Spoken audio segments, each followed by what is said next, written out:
မြောက်ပင်စားတဲ့လေးပါတလိမ်မကဝိန်တို့ဗျာ ဘာလဲကွာဘာလဲကွာ ဘယင်းဟာမင်းတို့ငါလေးလေးစားစားထူးစမ်းပါ ဘာဘရင်လဲဘာဘရင်လဲ ဘယင်းလေ လေးလေးစားစားထူအောင်မင်းမျက်နှာဘယ်နေရာလေးစားဆရာရှိ လူမလေးစားရင်နေယူနီဖောင်းလေးစားပါ ဒီလိုယူနီဖောင်းမျိုးကကြိုက်ကြိုက်ဆက်မှာငါပြီးဝင့်ငါလည်းဘရင်ဖြစ်တယ်အမျိုးကောင်းလို့ဘရင်ဖြစ်နေတဲ့ကောင်ကငါမပြောလိုက်ချင် လေးစား မင်းကျင်တရား10ပါတဲ့အေးနေ့မှာတဘာမှမရှိနာယကကုံ6ပါတဲ့ကြားဟောကြားဘူးရဲ့လားသင်္ကဟာတရား4ပါတဲ့4ပါမပြောနဲ့တဘာတော်မင်းစောမှန်မှန်မလောင်းဟိုသွားဒီသွားသူများကျွေးတာစားသူများခိုင်းတာလုပ်နေအလကားဘယင်ရများ မင်းကြီးရဲ့ဒါကတော့ရှေ့ကနောင်တော်ကြီးတွေရဲ့လမ်းစဉ်ကို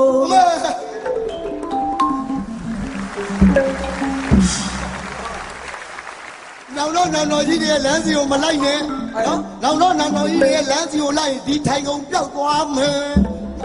ပျောက်သွားမယ်မှတ်ထား အဲ့ဒါငါထိုင်ကုန်ပြောက်အောင်လုပ်ရင်တေချင်းဆိုနေ့လည်းငါဘွက်ထဲကတက်အောင်လုပ်မှာမဟုတ်ဘူး အဲ့လိုတော့ပြောနေ ငါလောက်ပိုင်ခွင့်နေပေးထားလို့နင်တို့နေရာရနေတာတေချင်းဆိုတွေ အချင်းချင်းနေပဲ ဟာလေ ဝင်ကြီးနဲ့ဘယင်ဆိုတာကိန်းကနေမယွေးနဲ့ငိမ့်ချမ်းရေးရပြီးသား ဟုတ်ကဲ့ အဲ့ဒီဝင်လို့နေပါ မင်္ဂလာပါ ညာစီယာ စဝရီခ အဲ့ဒီကဆိုင်မ ချစ်ဆိုင်မ အရင်ကလာပြောင်နေသေးတယ် အဲဘာတွေပြောမှမသိတာ မင်းကြီးများ ဖယော ငါကိုတော်ရှင်းမြက်တိုင်းပြည်မှာအုပ်ချုပ်မင်းလောက်လာခဲ့တာဆိုရင်ဖြစ်တိုင်းသူပြည်သားလူများကြောသားရင်သားမခွဲကြပဲငါကိုတော်ရှင်းမြက်အုပ်ချုပ်ခဲ့တာငါတိုင်းသူပြည်သားလူများနေ့စိတ်မချမ်းသာညစိတ်ဆင်းရဲဖြစ်နေကြတယ်ဆို မလာပါအရှင်မင်းကြီးရဲ့ဖုံးတန်ကြောင့်ပေါ့ဗျာ လာရွဲ့နေသေးတယ်ရေးတယ်လာရွဲ့နေသေးတယ် ရွဲ့ပါဘောကနေရာအကောင်းဆုံးပြောတာငါလည်းလိုက်ရွဲ့မှာပေါ့ဟာ တေချာပြောမင်းနဲ့ငါနဲ့ညှိနှိုင်းတာမင်းလည်းငါမပြောနဲ့ငါလည်းမပြောဘူး ဝင်ကြီးနဲ့ပြင်ဆိုတာတစ်ချီရတယ်တော့ မင်းကြီးရေ ဖယော ငါကိုတော်ရှင်းမြတ်တိုင်းကံလဲလေလာဆိုရင်ဖြစ်မင်းကြီး ဖယော အလိုလိုကြည်စမ်းမောင်းဟာလူအုပ်ကြီးကတောင်းဖြတ်နဲ့လက်သီးလက်မောင်းတန်းပြီးတော့စိုင်းပုတ်တွေကင်လာတာဆိုတာဘယ်အရေးဘယ်ကိစ္စဆိုငါတော်ဦးတင်စမ်း တခြားမဟုတ်ပါဘူးဗျာတခြားမဟုတ်ပါဘူးဗျာအရှင်မင်းတရားကြီးတတ်တော်ရကြောရှင်ပါစေလို့ဆုတောင်းမြတ်တာပုံနေကြတာပါဗျာ ဟဲ့ဝင်မင်း ဗျာ ဆန္ဒပြတာမဖြစ်နိုင်ဘူးလား သိရသားနဲ့ဘာလို့စောကြီးကြမေးလို့ နေလဲငါ့ကိုဘာဖြစ်လို့ပြောင်းလိမ့်လဲ ဗျာဝင်ကြီးกว่าဖုံးနှန်းစင်လာလေးတော့မဖြတ်ရဘူးกว่า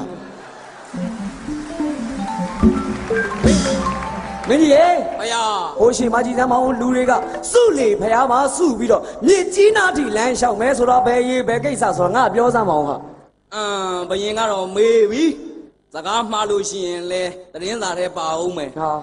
ဟိုတကလည်းစကားမှားတာအိမ်လေးကအိမ်မျိုးမထွက်ရဲဘူးမှန်ပါဖယော အေး စုလေလမ်းကနေမြစ်ကြီးနာထိလမ်းလျှောက်တယ်ဆိုတာကတော့တခြားမဟုတ်ပါဘူးဖယော ဘာတော့ဟာ စီးကိမ်ပွဲကြီးကနီးလာပြီလေ အေးလေ စီးကိမ်ပွဲမှာလမ်းလျှောက်ပြိုင်မလို့လေ့ကျင့်နေတာပါဖယော ဟဲ့လမ်းလျှောက်တာကထွင်နီစင်းတာဒါလောက်မြစ်ကြီးနာထိသွားပြီးလှုပ်เสียလို့လို့လား ထွေနီပိုရအောင်လို့ပါဖယော မင်းကြီးရေ ဖယော လမ်းလျှောက်တဲ့လူတွေကိုတခါတည်းမာခဲ့ ဘာပြောရမလဲ လမ်းမှာဘသူအကူကြီးမမယူနဲ့ အားပဲ ဒါမှသေချာပြောလိုက် အမ် မြစ်ကြီးနာကနေစီးကိမ်ပွဲအမီတော်ပြန်လာလို့ဟိုမှာစိတ်မချဘူးက မှန်ပါဖယော မင်းကြီးရေ ဗျာရေ မင်းကြီး ဗျာ စီးကိမ်ပွဲအတွက်ငါတို့မြန်မာနိုင်ငံမှာအိမ်ရှင်ပြည့်ကျင်းပဖို့အတွက်ဘာတွေများပြင်ဆင်တာတော့ဟာ ဩ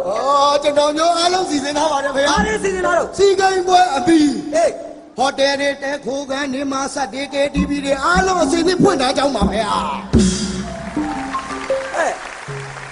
ဒီဟိုတယ်တွေ KTV တွေမာဆက်တွေနဲ့မြန်မာအားကစားကပောင်လွှမ်းပြီဆိုတော့ဘာဆိုင်တော့ ဟိုအားကစားဆိုတာတော့ရှုံးတာနိုင်တာအသာထားရှင်ပြိုင်ရင်းတာအဓိကပါဗျာ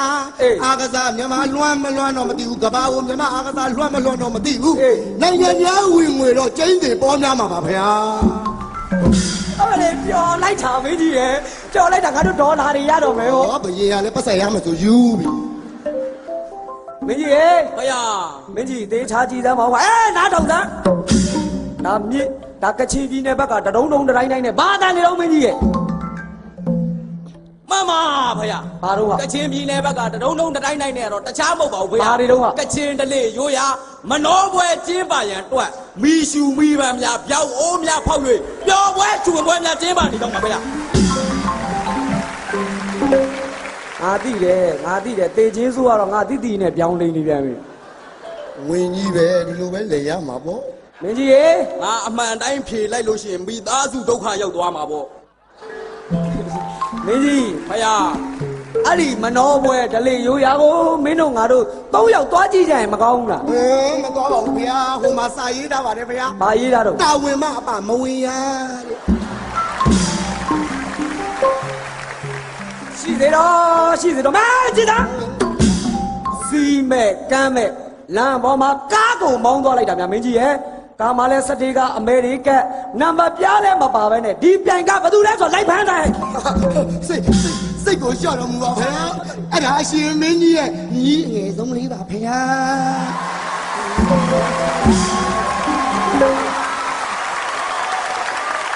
ခေလူငယ်တွေမြဲတဲ့တိုးတက်တာကိုမင်းကြီးရဲ့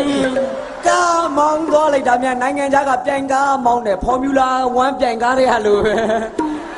ရှိသေးတော့မင်းကြီးရဲ့ခလေးပဲခွင့်လွတ်လိုက်ဟာ အော်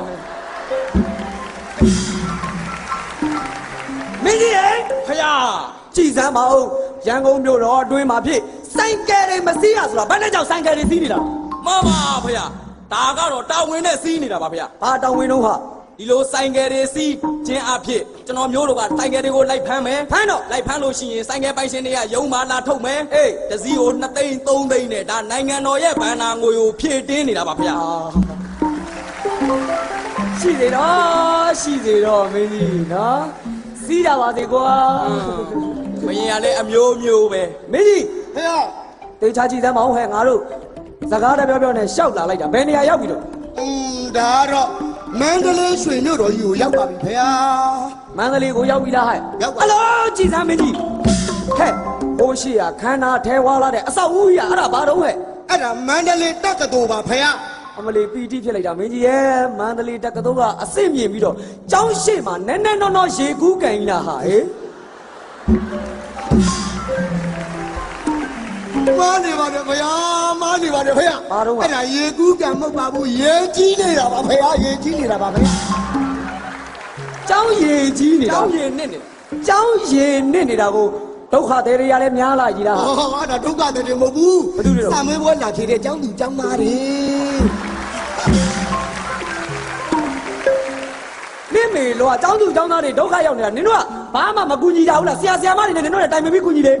ကူညီပါတယ်ဗျာကူညီပါတယ်ဗျာ အေး စာမေးပွဲလာဖြေတဲ့ကျောင်းသူကျောင်းသားတွေအစီအပြေအောင်လို့ဆိုပြီးတပည့်တော်ဝင်ကြီးကိုယ်တိုင်ပဲ ဘာတွေလုပ်ပေးလိုက်တော့ ရေကူးနီးစာအုပ်တွေဝေပေးထားကြောင်းပါဗျာ နင်တော်တော်အကုန်ကြများနေမယ်သိလား ရှောက်တင်စရာရှိပါတယ်ဖေရ အားများတော့ဟာ အရှင်မွေးမြတ်ကိုအမေရိကန်နိုင်ငံတမ္မရအိုဘားမားကနေပြီးတော့တဝင်လွာပေးပို့ထားပါတယ်ဗျာ ဘယ်ရေးဘယ်ကျောင်းလဲရှောက်တင်သား သူရေးထားတဲ့အကြောင်းကတော့တခြားမဟုတ်ပါဘူး အေး ဒီလောက်နှစ်ပေါင်းများစွာနိုင်ငံကိုအုပ်ချုပ်ပြီးပြည်သူလူထုကလည်းအရှင်မင်းကြီးကိုမချစ်အရှင်မင်းကြီးကလည်းပြည်သူလူထုကိုမချစ်ပဲနဲ့ဘာဖြစ်လို့များနှစ်ပေါင်းများစွာဒီနေရာမှာမြဲနေလဲဆိုတာကို तू သိကျင်တဲ့အတွက်တဝင်လွာနဲ့မေးထားပါတယ်ဗျာ အမလေးအမေရိကန်သမ္မတအိုဘားမားငါထင်ကြီးတာစောက်ယူအမလေးငါအာယီငါတုံးကြီး ဘာဖြစ်လို့လို့ ဘာဖြစ်လို့တော့ အမကြီး ဖေရ ဒီညအွန်လိုင်းကနေအမေရိကန်သမ္မတအိုဘားမားကိုပြန်ပြောလိုက် ဘာပြောရမလဲဖေရ သူကနှစ်ပေါင်းများစွာဘလို့အုပ်ချုပ်လဲဆိုတာငါမေးတယ်ပေါ့ ဟုတ်တယ် လော်လွယ်လေးပါမင်းကြီးရဲ့အမေရိကန်နိုင်ငံမှာတိုင်းသူပြည်သားလူအများကိုလက်နက်ကိုင်းခွင့်လိုင်စင်ပေးပြီးတော့ငါတို့မြန်မာနိုင်ငံမှာကငါတယောက်တည်းလက်နက်ကိုင်းရတာကိုမင်းကြီးရဲ့ ဟုတ်တယ်လေ အဲ့တော့လိုင်စင်တွေပြန်သိမ်းခိုင်းလိုက် ဩအမေရိကန်နိုင်ငံကတိုင်းသူပြည်သားတွေရဲ့လက်နက်ကင်ခွင့်လိုင်စင်တွေကိုသိမ်းမယ် ပြန်သိမ်းလိုက် သိမ်းပြီးတော့အိုဘားမားတယောက်တည်းလက်နက်ကင် လက်နက်ကိုင်းဒါဆိုလို့ရှိရင်သူတယောက်တည်းအနစ်တရာလဲအုပ်ချုပ်လို့ရတယ်လို့သူလူသက်တန်းရှိသမျှအုပ်ချုပ်ပြီးတော့ငါပြောတာလို့ပြောလိုက်နော်မြန်မာဘယင်ပြောတာလို့ပြောလိုက် နင်ဟာလက်နက်ကင်ပြီးမိုက်နေတာနဲ့တူနေတယ် မင်းကြီးရဲ့